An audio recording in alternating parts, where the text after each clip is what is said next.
What is up mga kapadyak? Magandang araw, ako po si Ed. Welcome sa akin channel.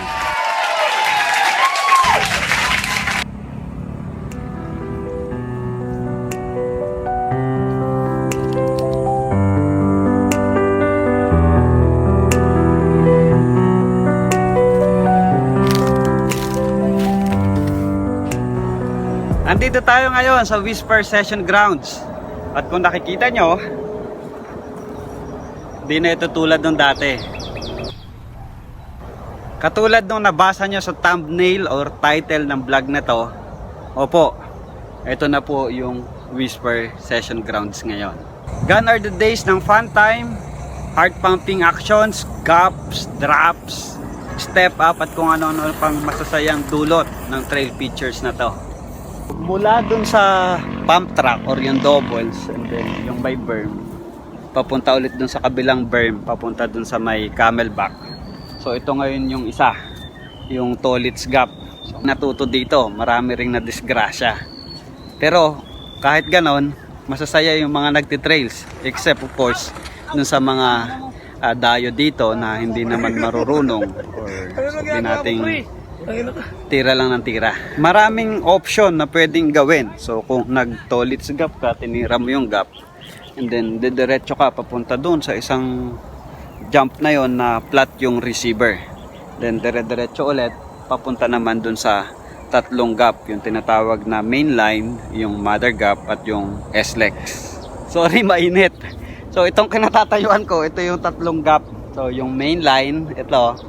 Then yung kabila, ayan, yung mother gap and then yung S-lex. So ito yung tatlong gap na features nito. So dito napakaraming naglalaro dati. Itong S-lex gap, bago ito mabuo, bago gawin, dati meron yung gap na step up and then drop yung kasunod. Or pwede mong idiretso na rin ng isang gap na mahaba. So halos kasing laki din nung S-lex yung linya nito. So apat na bike na pahalang yung ganun yung linya. Pero ngayon, ayan, so napakataas na. Ito na yung linya or yung laruan na meron tayo dito sa Pill and Best, dito sa Whisper Session Grounds. Mula dun sa tatlong gap na malalaki, yung main line, yung mother gap and then yung S-lex, also yung iba pang linya. So dito ang diretso nun, itong gap na nakikita nyo ngayon sa likod, ito yan.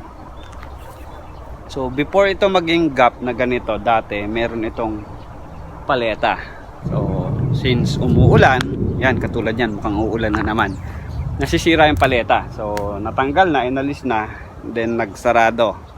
So tinanggal na lang, ni-repair ng konti, so naging gap na siya. Lastly, after nung mga linya doon sa taas, pag dumaan ka doon sa paleta, kung ginap mo or nag-roll ka lang, may maliit pa ditong jump na ito. So maliit lang naman, kumbaga dito na natatapos, diretso na dun sa exit, and yun na, na-clear mo na or natapos mo na yung feature nitong Whisper Session Grounds. Nung bagong gawa ito, ayan, ito, kung nakikita nyo ito yung tinatawag na to the moon.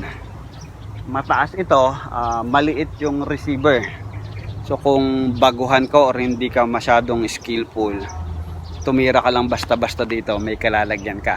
At marami ring na-aksidente dito. Mga marurunong na yung mga yon. So, hindi maganda yung tira, hindi rin maganda yung bagsak. So, aksidente.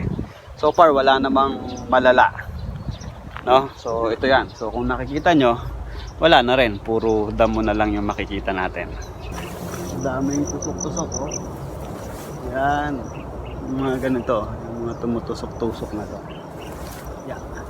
So ito yung linya papasok dun sa Sampaloc line. So ayan, kung nakikita nyo, napakataas na nung damo, magubat na, wala na tayong madadaanan, hindi mo na makita yung path or yung track nung trail, no? So ito yung warning sign, no? Ayan, so nakalagay naman dito yung mga warning.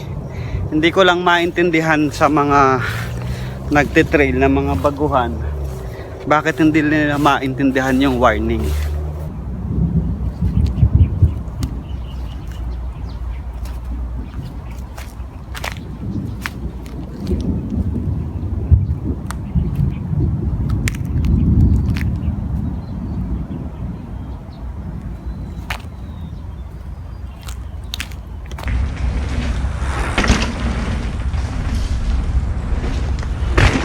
Ito ngayon yung Sampaloc section, yung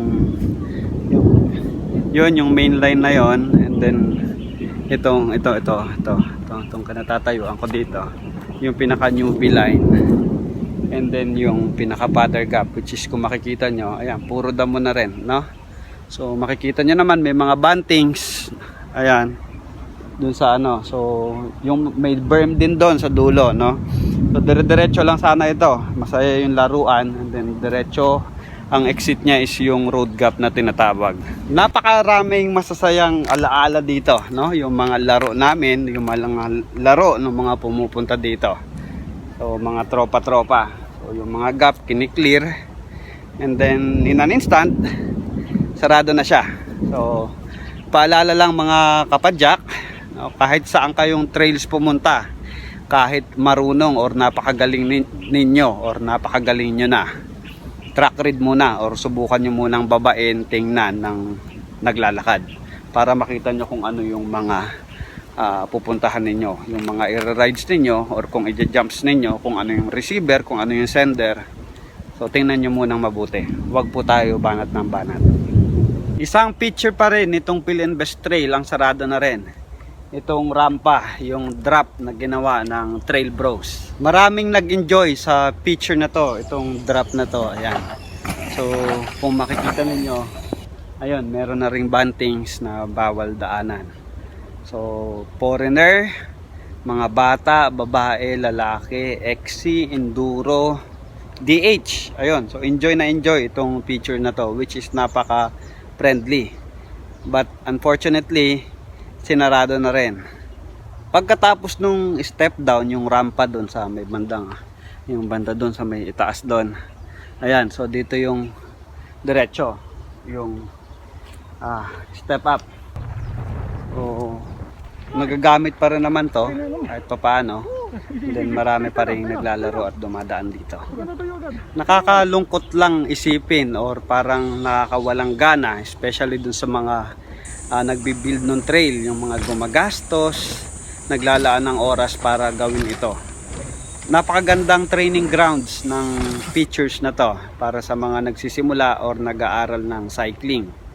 Very friendly yung mga features, madaling matutunan. Yun nga lang, syempre bago mo matutunan, kailangan pag-aralan mo siya. Kailangan magtanong-tanong ka rin doon sa mga locals, doon sa mga gumawa, kung paano yung gagawin, kung ano yung proper.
Uy, gago!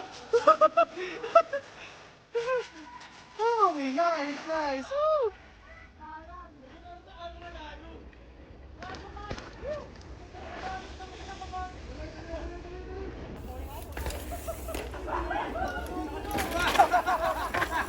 Muli, paalala lang po sa mga kapwa ko siklista, mga kapwa ko nagbabike. So bago po tayo tumira o pumasok sa isang trails, silipin po muna natin. Tingnan natin kung ano yung dadaanan natin para po makaiwas tayo sa disgrasya.